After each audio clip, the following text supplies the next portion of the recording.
Salut à tous, c'est Atsu, j'espère que vous portez bien. Aujourd'hui, on se retrouve sur une vidéo sur un vortex hardy sans Sadida. C'est une technique en Pandakra que j'ai réalisé avec un pote qui avait besoin de faire un vortex hardy. Je me suis dit, allez, pourquoi pas, je vais le faire avec ma team qui en avait besoin aussi. On est parti sur un vortex à 6. C'est pas moi qui joue le Kra, ni le premier panda. Donc, c'est mon pote, on était en vocal. Lui, il me répondait par message. Vous verrez peut-être les messages dans la vidéo. Essentiellement, voilà, c'est du Pandakra en portant le Kra. J'ai pas pu filmer les premiers tours. En fait, j'ai lancé le logiciel un petit peu trop tard. Il va manquer les premiers tours, enfin, il va manquer juste le premier tour du panda qui, en fait, est un tour où juste je vais me pendant le cul, balancer un mob sur le deuxième panda et le deuxième panda va réceptionner ce mob et après on commence directement le placement. On commence là sur le tour du Kra. Vous voyez, j'ai déjà commencé à placer les mobs. En fait, on va tacler la harpie, qui est le mob le moins dangereux, en fait, on va dire, surtout, du combat. Puisque la mégère, donc, elle peut pacifiste au cac, le bullboxer, il fait quand même un peu des dégâts au cac, et le bravusard, il va faire des symétries, et cetera, et cetera. Donc nous, on veut tacler, un mob qui est pas trop dérangeant. Donc voilà, on prend la harpie et on commence à se placer. Le premier panda, il va donc se placer sur la droite. Donc voilà, là, c'est parce qu'on l'a fait à 6, mais vous pouvez très bien le faire à 4, à 5 même, ça pose pas de souci. Donc c'est vraiment parce que voilà, moi j'en avais besoin sur tous mes persos, mais très clairement, vous pouvez retirer l'Helio, vous pouvez retirer le deuxième panda. Tout ce qui compte en fait, c'est d'avoir du panda Kra. Lenny est pas mal pour le soin également. Donc heu, Essentiellement, on va tuer les mobs avec le Kra.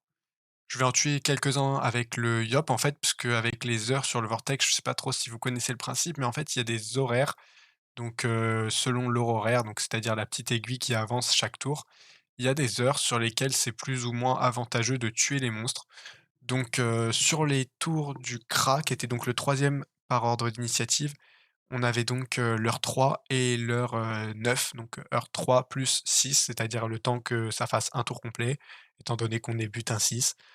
Heure 3 et 9 pour le Kra, qui était donc 2 heures où on a des boosts de 400 stats et c'était pareil pour le Yops qui était en heure, 6 et en heure 12. Donc voilà, je laisse le combat défiler en accéléré. Vous allez pouvoir voir les tours. De toute façon, c'est assez répétitif, je vous ai passé la vague 3 et 4. Donc voilà, là, c'est en accéléré, je gère tranquillement la vague 1. Également, donc dès que possible, dès que la harpie, on peut la retirer pour pouvoir mettre un mob mort à la place. Donc là, vous voyez, j'ai mis un Brabuzard à la place de la harpie, puisque, ça sert à rien de s'embêter à garder un mob en vie qui va nous taper tous les tours. Autant l'échanger avec un mob invulnérable qui va juste passer ses tours. Donc le Barbuzard fait très bien l'affaire. Essayez de prendre un mob qui n'a pas pris un état 400 agilité de leur horaire, sinon il va gagner en tacle et ça peut être un petit peu relou parfois. Donc pour ma part, j'avais mis des ébènes sur les persos pour pouvoir avoir un petit peu de fuite quand même. Il y a que l'Helio qui est agi, donc c'est celui qui détaclait le mieux. C'est vrai qu'après, bon, mon Brabuzard avait quand même un peu de boost agi, donc après on se débrouille quand même sans, mais si vous pouvez, vous mettez un mob qui n'a pas de boost agi, ça lui fera moins de tacle, sinon ça monte assez vite. Avec des boosts à 400, vous allez prendre 42 tacs par mob, donc c'est un petit peu galère. Au niveau des variantes sur la team, je vous conseille de jouer l'épée Diop.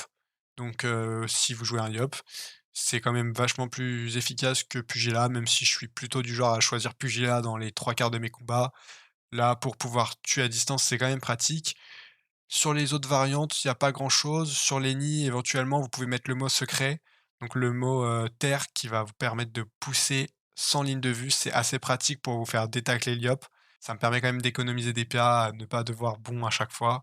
C'est quand même 5 PA, donc voilà, on en profite si on peut. Pour le Kra, de toute façon, il y a pas de problème. Je tape un peu avec les autres persos de temps en temps. Là, vous voyez, je tape un peu avec Lenny, je tape un peu avec Lélio de temps en temps.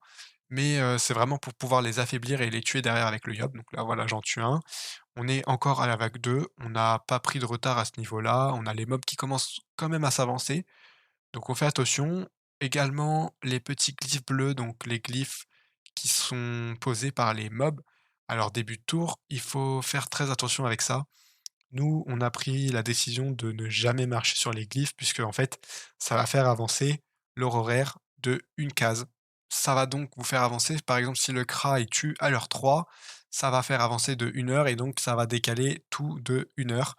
Donc ça va être un petit peu galère parce que du coup, les monstres qui auront été tués par le Kra vont devoir être tués par l'Helio et cetera. Tout va être décalé en +1. Donc voilà, on a vraiment essayé et on a réussi à ne pas marcher sur ces glyphes bleus. C'est le seul, on va dire le seul impératif du combat. Pour le reste, il y a pas grand chose à savoir, on est limite proche du auto win avec en fait le panda qui porte le Kra qui est sans ligne de vue.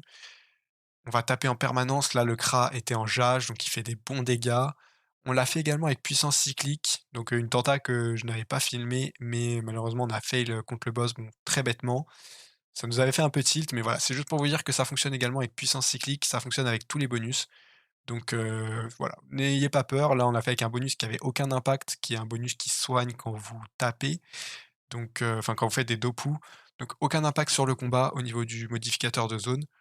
Ça se passe, très aisément. De temps en temps, on va laisser le Kra descendre pour qu'il puisse se donner un boost PO, donc tir éloigné. Également en profiter pour pouvoir mettre les PA de Lenny, donc on en profite avec Mogalva. On booste le Kra à fond et ensuite on le reporte. Donc souvent on faisait ça nous sur, les tours, où il y avait des spawns de vagues. Comme ça on se dit: «On est assez tranquille puisque les mobs viennent de spawn, ils sont encore un peu loin, donc on en profite».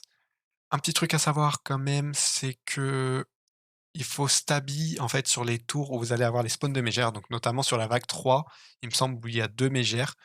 Pensez vraiment à mettre une stabi sur le mob à votre CAC. Donc là, pour moi, vous voyez, c'est le Brabuzard, le mob qui est donc, encerclé.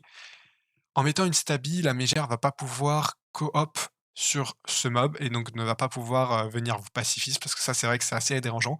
Donc elle va pouvoir lancer son sort quand même, ce qui fait que ça va vous pousser vos personnages, mais ça ne va pas lui permettre de prendre la place. Donc voilà, ça va juste pousser, mais elle ne viendra pas à votre CAC vous mettre des états pacifistes qui sont, assez dérangeants.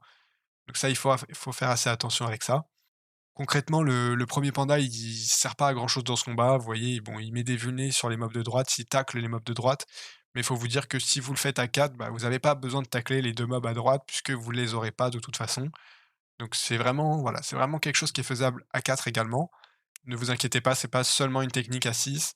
Comme je vous l'ai dit, c'est vraiment la base de cette technique, c'est Panda Kra pour, pouvoir faire des sorts sans ligne de vue avec le bloc central qui est parfois un peu gênant.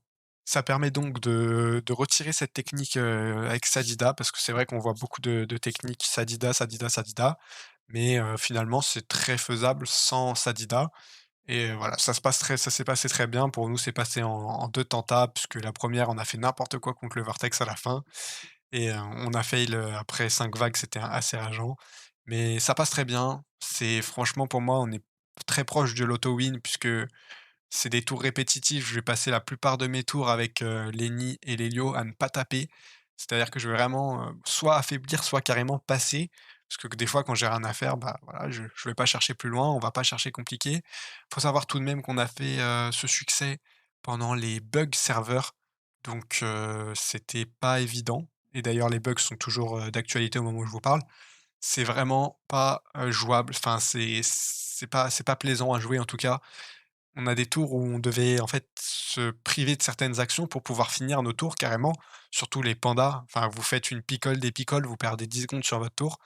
Donc voilà, nous on a fait peut-être des tours où voilà, on aurait pu faire mieux. Je sais pas si vous verrez ces tours-là, puisque de toute façon ce sera en accéléré, il y a peut-être quelques cuts sur les vagues intermédiaires. Mais donc voilà, faut savoir que ça a été fait pendant les bugs serveurs. Après on s'en est quand même bien sorti. Je trouve qu'on a mis 1h30 pour un donjon qui est quand même assez relou, sur un succès également où il faut rester concentré un minimum, surtout à la fin. Donc je trouve que c'est quand même assez acceptable. Vous voyez, également avec l'héliotrope, il faut jouer interruption. Donc si vous avez un héliotrope dans la team, vous jouez interruption, vous fermez à tous les tours.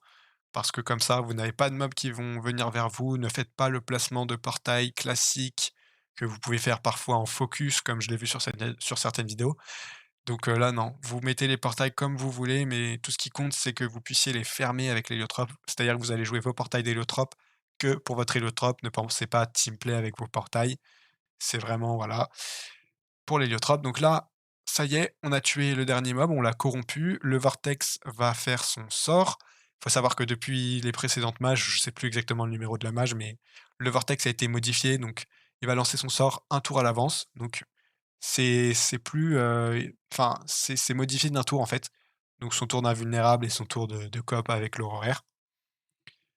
Donc là, on court très vite, on va chercher Ce vortex, bon là, c'est un petit misplay de ma part, j'aurais dû aller chercher le CRA, donc là, on était en train de compter, 10 P ou flèche de concentration, mais c'est bon, ça passe bien heureusement, ça aurait été un peu bête. Surtout qu'on pouvait pas se permettre de suicider le CRA vu que c'est un personnage qui avait besoin du succès.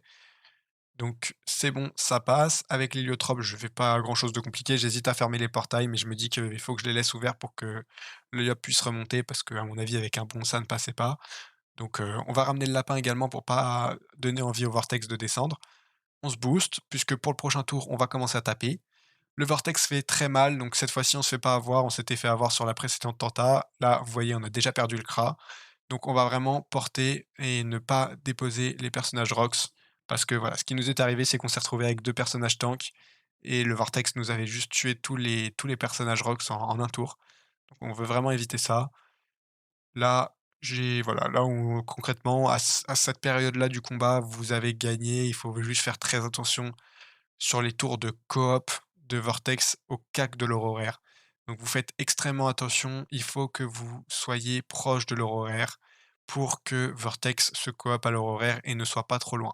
Donc nous, on a gardé les pendant le cul sur les tours où le Vortex allait être recoop loin. Donc comme vous avez vu tout à l'heure, on a pu faire donc le pendant le cul direct. Là, on paniquait un peu avec mon pote parce qu'on voulait être sûr de le tuer, mais je me suis dit que ça allait pas passer. Et dans le doute, on n'avait pas envie de descendre et de le tuer, même si Hardy est censé fonctionner quand vous tuez le dernier mob à distance. Mais vous savez, après 1h30 de combat, on n'est pas trop tenté. Donc voilà, c'est tout pour cette vidéo. J'espère que ça vous aura plu, que ça vous donnera peut-être envie de faire un petit vortex sans nécessairement avoir un Sadida. Pour moi, c'est le full succès qui tombe, donc ça fait très plaisir. C'était tout pour cette vidéo, et moi je vous dis à la prochaine. Ciao.